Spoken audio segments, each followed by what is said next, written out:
And the saddest part about it all is there are people who, people who want to be involved in the PPW for a multitude of reasons. And there are people out there who get angry and talk trash and talk shit and get pissed off and make it very vocal when something doesn't go their way. Or one of us wrestlers who aren't receiving a paycheck at the end of the night. I mean, I've been talking about it all night with these guys before we film this, and I'll say it again here for all of you.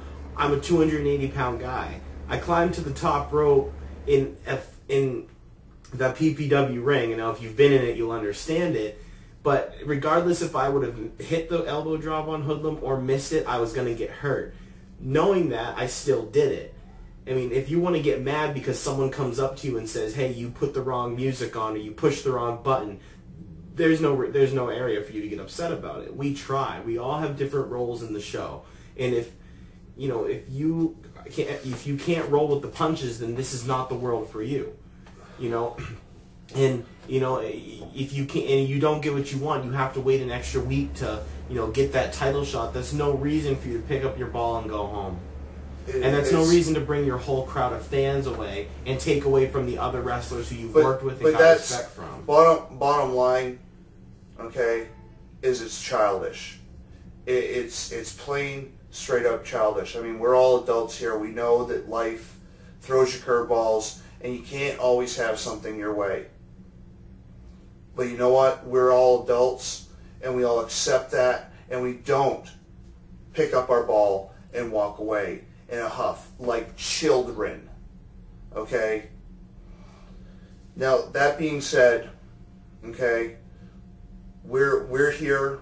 The purpose of us making this video is to make sure the fans understand that we and the other wrestlers of the PPW did not mean to slight them in any way tonight by not giving them what they wanted to see.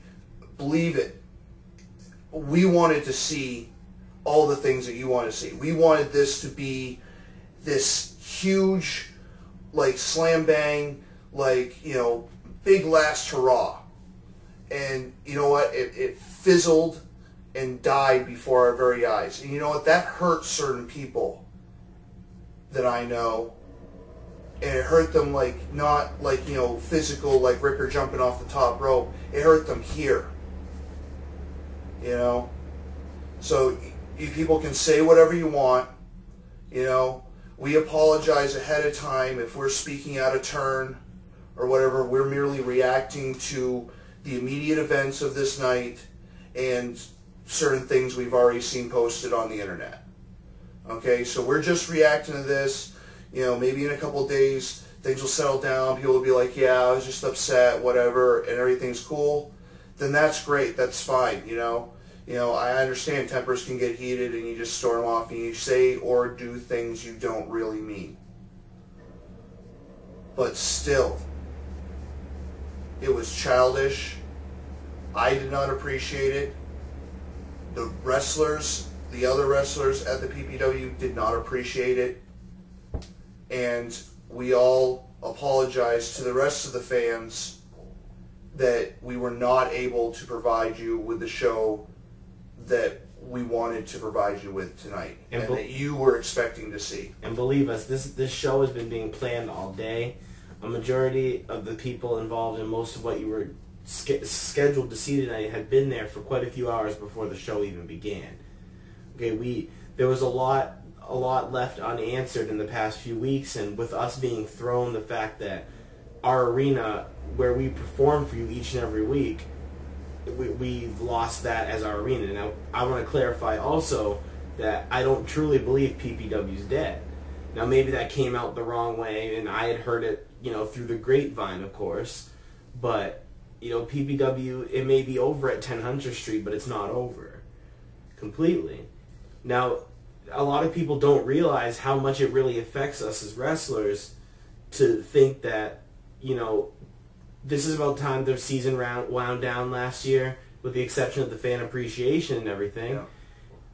Ooh, excuse me. And, we have to, it's like we sit, and a lot of us are jonesing to get in that ring come February, March, and we got to wait. But you know, it's a lot different now. We're going places, and I have a good feeling that PPW is going to get to where it needs to get, and that this is the push we as a product, we as a brand of wrestling here may need. Now, if you want to pick up your ball and go home because you didn't get your way, because you had to wait a week for your match to happen, there are a lot, like Steve said, he had to wait a week for him and Johnny McNasty to get in that ring and take a shot at the tag titles.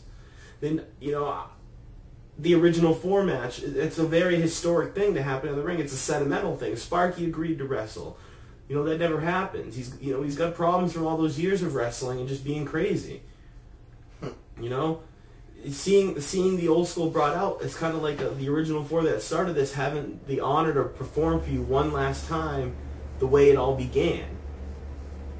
And you got, so there are sacrifices made all around.